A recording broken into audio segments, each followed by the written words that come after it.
Welcome to Revolutions, the show that brings you the in-depth details of the gear industry. I'm your host, Alex Canella, and I'm here today with Gottfried Klein of Gleason, and we're going to be talking about chamfer hobbing and contour milling. Gottfried, I know that the Genesis 160 HCD is kind of one of the newest machines in Gleason's lineup in this field. What kind of sets it apart from its competition?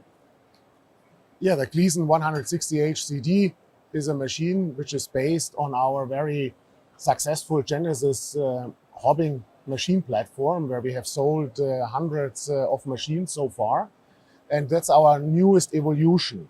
This machine contains a chamfer hobbing unit, which is a chamfer cutting technology integrated parallel to the hobbing process.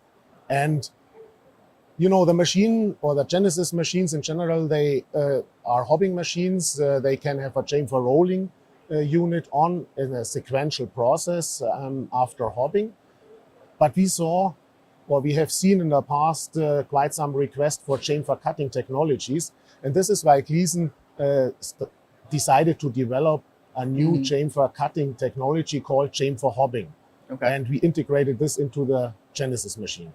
The machine has a very fast automation. It has a new operating concept, a new operating surface. So to make it really easy to operate, even for a chamfer cutting technology, where some setting data are necessary. Okay. Now, talking about the process itself in general, what are kind of the advantages of chamfer hobbing over other different methods? Yeah, so the first thing is Gleason decided to develop its own chamfer technology, chamfer cutting technology, because we would like to have the whole process in one hand. So it's not only the technology, but as well the design of the tools, as well as the manufacturing of the tools and the setup inside of the machine. So everything is out of one hand. What are the advantages of chamfer hobbing? The advantage, one of the advantages is that we are cutting the edge, the left and right edge, with a different tool. So we are more flexible for defining the chamfer norm or the chamfer requirements of the customer. So we can really achieve chamfer angles as we know them from chamfer rolling. We are able to get all the different chamfer forms the customer is looking for, parallel, with or without the root chamfering. We will have with this chamfer hob tools a very long tool life. So the tool cost per part will be extremely low.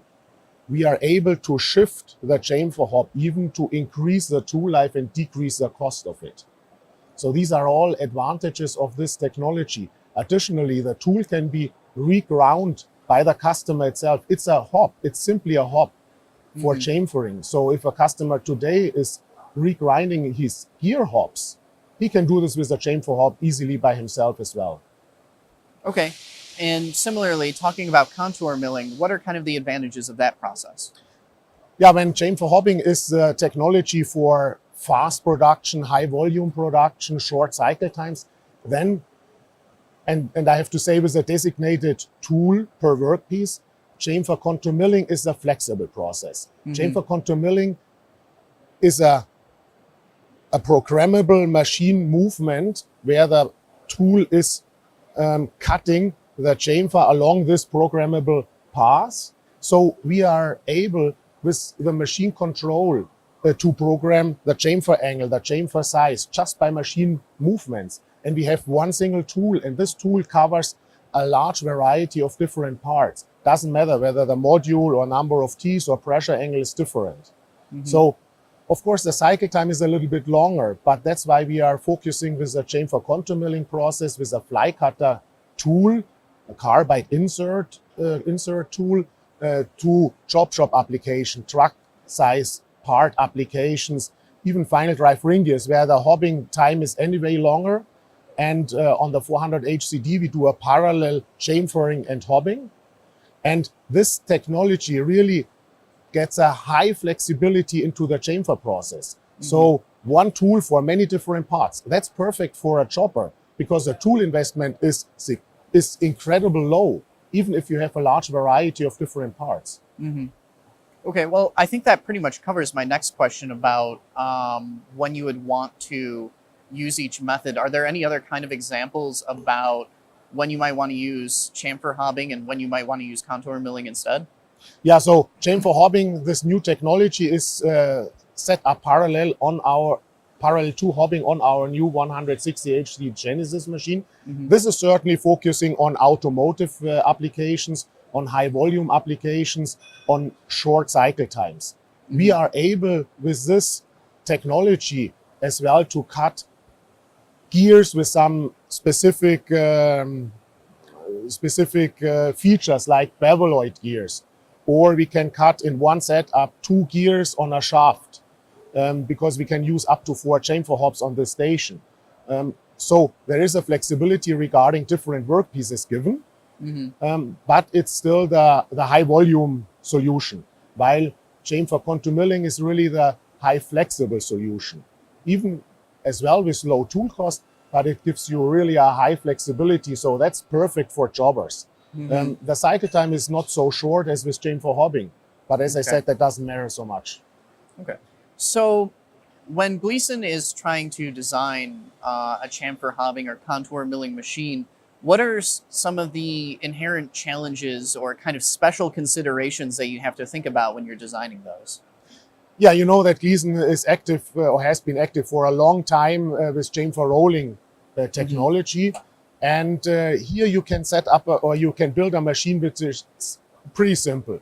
So you basically need an in-feed axis with a chamfer rolling tool, and that's it. Mm-hmm. With the chamfer cutting methods, you need a more sophisticated machine. You have basically the same machine axis as you have them with a hobbing machine. So you have an X, Y, Z axis, you have an A axis for swiveling the tool head, you have a C and S axis, so you have the workpiece and tool spindles. So the machine set or the machine design is more complicated. So mm-hmm. certainly it's more expensive than a chamfer rolling attachment to a hobbing machine.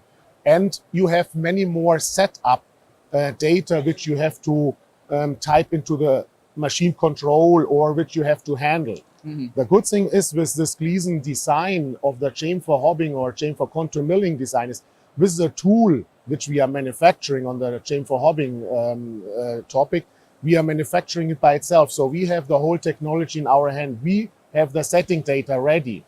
They will come together with the tool to the machine and the operator just have to type them in as he gets it and then he can run it. Okay. One last question. What kind of does Gleason want to do with these methods in the future?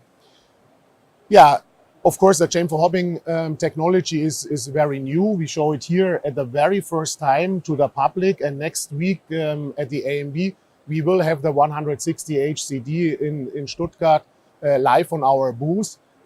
So, of course, we need to finalize this technology completely. Do some additional tests and development. But it's already on a very good level. And what can we do in the future with it? Yes, maybe we can, and we see here some requirements on this, maybe we can put these cutting technologies onto a standalone machine. Currently, they are running parallel to the hobbing process, either in the 160 HCD or the 400 HCD, which we have here over at the IMTS. Mm-hmm. But customers are looking for standalone solutions. So that could be an additional evolution. Mm-hmm. Another evolution or another development could be to bring this into the Gleason 4.0 ecosystem.